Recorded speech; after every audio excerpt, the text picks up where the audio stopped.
नीचे प्रस्तुत है शर्लक होम्स की एक बेहद प्रसिद्ध और क्लासिक कहानी, the adventure of the speckled man.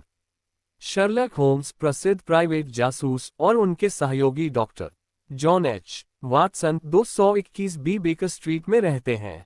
एक शाम ग्वेंडोलिन स्टोकर नामक घबराई हुई महिला उनके पास आती है और कहती है कि उसकी बहन हेलन स्टोकर को अजीब और खतरनाक परिस्थितियां झेलनी पड़ रही हैं। ग्वेंडोलिन डर रही है कि उसके पिता या सौतेले भाई उसे मारने की साजिश रच रहे हैं। ग्वेंडोलिन स्टोकर बताती हैं, उनके पिता डॉक्टर रॉयल्टन स्टोकर, एक पूर्व मिलिट्री डॉक्टर, काफी अमीर और अनुशासित व्यक्ति हैं। हेलन, ग्वेंडोलिन की सौतेली बहन, हाल ही में शादी रचे हुए पिता और सौतेले भाई डोजर स्टोकर के साथ अपने पिता के हवेली में आकर रहने लगी है। हेलन के साथ अजीब घटनाएं हो रही हैं, खिड़की का लॉक अचूक रहता है, अंधेरे में कोई छाया दिखाई देती है और रात में अजीब आवाजें आती हैं।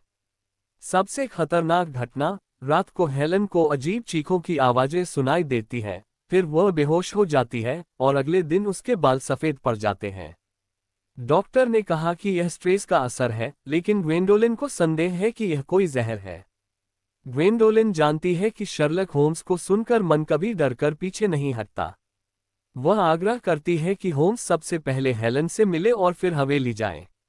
शर्लक होम्स तुरंत जाते हैं और डॉक्टर वाटसन भी साथ जाते हैं। वे ग्वेंडोलिन के साथ हवेली स्टोकर मैंशन की ओर रवाना होते हैं। हवेली पहुंचकर होम्स निरीक्षण करते हैं। हवेली में सिर्फ 4 कमरे हैं, डॉक्टर के कार्यालय वाला कमरा, हेलन का शयन कक्ष और कुछ अन्य। डॉक्टर और डोजर का व्यवहार शीतल और संयमित है, लेकिन ग्वेंडोलिन का डर स्पष्ट है। डॉक्टर कहते हैं कि उनके पहले पत्नी की मृत्यु रहस्यमयी परिस्थितियों में हुई थी और अब उन्हें डर है कि यह वही पुराना क्लिश पुनः हो सकता है। शर्लक होम्स, डॉक्टर वाटसन और ग्वेंडोलिन मिलकर कमरे में जाते हैं। हेलन का कमरा, इसमें खिड़की है लेकिन खुल नहीं सकती क्योंकि बाहर एक किनारा काफी ऊंचा है। दीवार में लोहे का पाइप निकलता है जिस पर एक बेलनाकार छेद बना है, जाने के लिए बहुत छोटा। छत से लटकती हुई बेलनाकार घड़ी भी संदेह पैदा करती है क्योंकि वह दमकती है। डॉक्टर रॉयल्टन का कक्ष, किसी समय किसी पर झुकने के लिए खोखली घास बिछी है। वहां घास के चारों ओर एक गड्ढा है जिसमें शायद कुछ अजीब रखा हो सकता है। शर्लक होम्स कहते हैं, मैं रात में वहीं रहूंगा और उस पाइप के माध्यम से होने वाली किसी भी गतिविधि को देखूंगा। डॉक्टर वाटसन सुझाव देते हैं कि होम्स कोई लाइव कैमरा या टॉर्च ले। होम्स अपना केस तनावयुक्त पढ़ने वाली टॉर्च एक विशेष उद्घाटन निकासी में छिपा देते हैं ताकि वह रात भर उस पाइप से बाहर आने वाली चीज को देख सकें। ग्वेंडोलिन और डॉक्टर रॉयल्टन रात में बचते रहे।